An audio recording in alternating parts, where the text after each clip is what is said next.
Chẳng trong xong này nó pi thì pra chấm pua action cameraประเภท 5K Ultra របស់យើងណាបាទអញ្ចឹងអាជីដំបូងបងប្អូនបើកម៉ាស៊ីនមកបាទបើកម៉ាស៊ីនបាទអានេះខ្ញុំបានធ្វើការ set up រួចរាល់ហើយបាទខ្ញុំបាន set up ភាសារួចរាល់ហើយអញ្ចឹងនៅពេលដែលជំហានដំបូងគឺវាចេញផ្ទៃបែបនេះមកណាអញ្ចឹងបើសិនជាបងប្អូនចង់ថតបងប្អូនចុចទៅ OK នេះមកបាទចុចប៊ូតុង OK នេះមក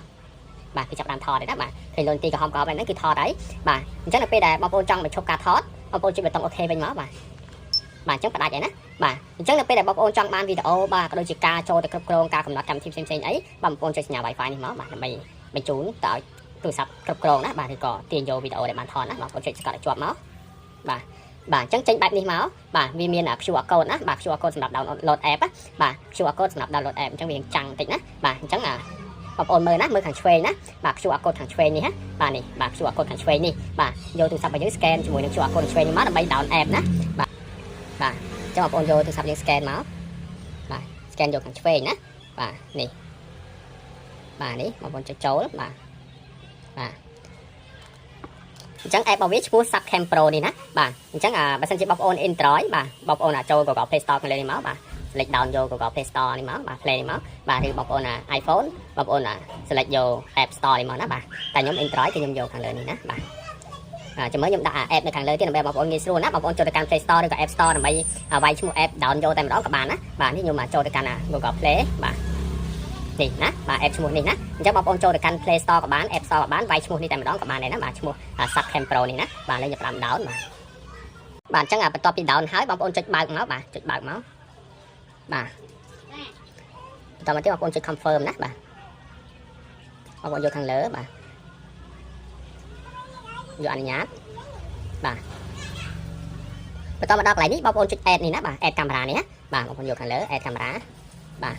យក scan QR នេះណាបាទយកបាទ scan QR ណាយកកដាលបាទយកខាងលើទៀតបាទបន្ទាប់មកដល់កន្លែងនេះបងប្អូនធ្វើការបើកម៉ាស៊ីនយើងបាទដើម្បី scan QR របស់កាមេរ៉ាដើម្បីគ្រប់គ្រងណាបាទអញ្ចឹងខ្ញុំសូមបើកម៉ាស៊ីនសិនព្រោះមិញវាដល់ second នេះគឺវាលុតម៉ាស៊ីនណាបាទយើងស្កាត់ឲ្យជាប់មកបាទតមកទៀតយើង scan យក QR ខាងស្ដាំម្ដងណាបាទអូខេបាទខាងឆ្វេងគឺ QR ដើម្បី down app ណាខាងស្ដាំគឺ QR របស់កាមេរ៉ាណាបាទអញ្ចឹងបងប្អូនចូលមកបាទនេះឃើញចូលមកបាទ spot កាមេរ៉ានេះបាទ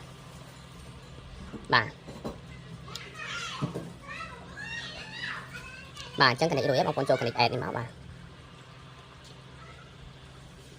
រីករាល់ណាបាទអញ្ចឹងបងប្អូនអាចចូលទៅគ្រប់គ្រងបានហើយបាទអញ្ចឹងបងប្អូនអាចចូលទៅគ្រប់គ្រងបានបាទអាចធ្វើការបញ្ជាថតបាទរូបភាពបាទបញ្ជាថតវីដេអូបាទហើយបងប្អូនអាចចូលទៅកាន់ការកំណត់ផ្សេងៗបាទហើយនឹង function ដទៃទៀតបាទជាច្រើនដែលបងប្អូនអាចធ្វើការ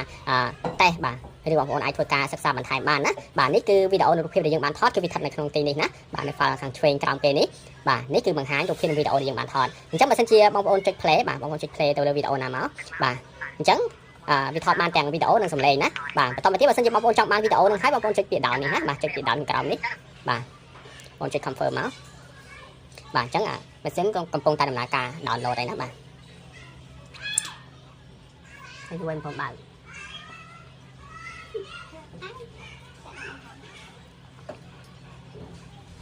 អញ្ចឹងដល់ពេលដល់ពេញ 100% បាទអញ្ចឹងបងប្អូនចុច confirm ទៀតមកបាទធ្វើដូច្នេះហើយបងប្អូនអាចចូលទៅកាន់ photo បងប្អូនដើម្បីឆែកមើលវីដេអូដែលបាន down ហើយបានហើយណាបាទនេះបាទអញ្ចឹងនេះជាវីដេអូដែលយើងបាន down ហើយណាបាទនេះជាការបង្ហាញបាទទាំងរូបភាពនិងសំឡេងណា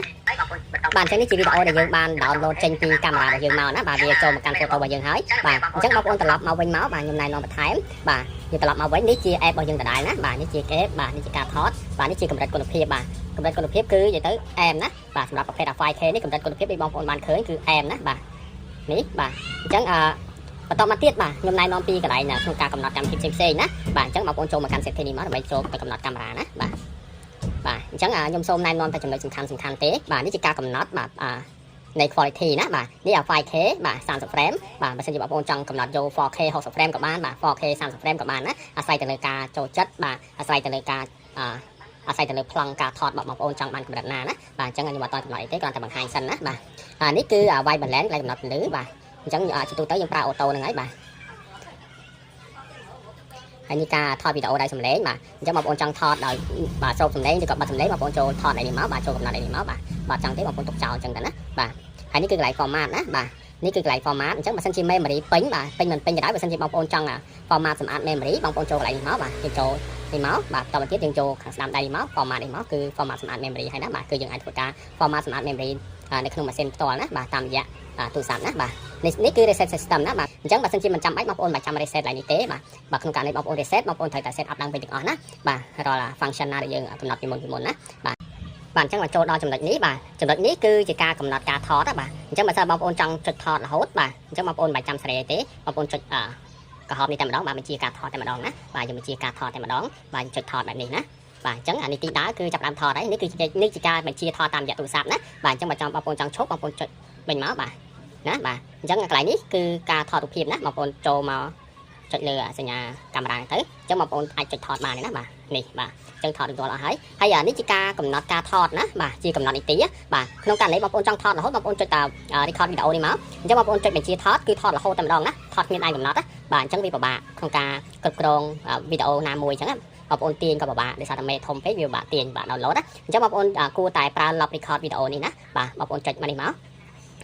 បាទអញ្ចឹងអាចជាការកំណត់នីតិថតអញ្ចឹងរាល់ពេល2នាទីបងប្អូនចុចថតមកបាទអញ្ចឹងរាល់ពេល2នាទីគឺផ្ដាច់ម្ដងណាបាទ2នាទីផ្ដាច់ម្ដងហើយថតអូតូទៅទៀតណា2នាទីផ្ដាច់ម្ដងហើយថតអូតូទៅទៀតណាអញ្ចឹងខ្ញុំសូមណែនាំបងប្អូនឲ្យប្រើនៃកម្មវិធី lock record បាទ link វីដេអូនេះបាទដើម្បីងាយស្រួលក្នុងការគ្រប់គ្រងកំណត់របស់វីដេអូណាបាទអញ្ចឹងរាល់ពេល2នាទីគឺវាផ្ដាច់ម្ដងណាបាទហើយបើសិនជាក្នុងករណីដែលបងប្អូនចង់កំណត់នីតិបន្ថែមណាបាទឧទាហរណ៍ថា2នាទីអត់គ្រប់គ្រាន់ទេបងប្អូនចង់បាន3នាទីឬក៏លើសហ្នឹងអីបងប្អូនចុចទៅលើ recording lock recording វីដេអូនេះរួចបងប្អូនចូលមកកាន់ការកំណត់ណាបាទអញ្ចឹងfunction បាទការកំណត់វានឹងប្រែប្រួលទៅតាមការចុចការចង់បានរបស់បងប្អូនណាបាទអញ្ចឹងបងប្អូនមើលមកបាទកលេចមើលវីដេអូនេះណាបាទវីដេអូនេះបាទបងប្អូន select មកបាទអញ្ចឹងបងប្អូននេះខ្ញុំកំណត់បានមុន2នាទីណាអញ្ចឹងបងប្អូនអាចយក3នាទីបាទ5នាទីឬ10នាទីណាបាទអញ្ចឹងបងប្អូនអាចកំណត់បានណាបងប្អូនចង់3នាទីផ្ដាច់ម្ដងឬ5នាទីផ្ដាច់ម្ដងអញ្ចឹងណាបាទនេះខ្ញុំ select យក2នាទីផ្ដាច់ម្ដងណាបាទអញ្ចឹងបងប្អូនចុចលើនាទីណាហើយបងប្អូនចុច confirm មកណាបាទឧទាហរណ៍ថា3នាទីបាទអញ្ចឹងបងប្អូនចុច confirm មកបាទអញ្ចឹងវានឹងចូល3នាទីណាផ្ដាច់ម្ដងចំពោះវីដេអូហ្នឹងណាបាទ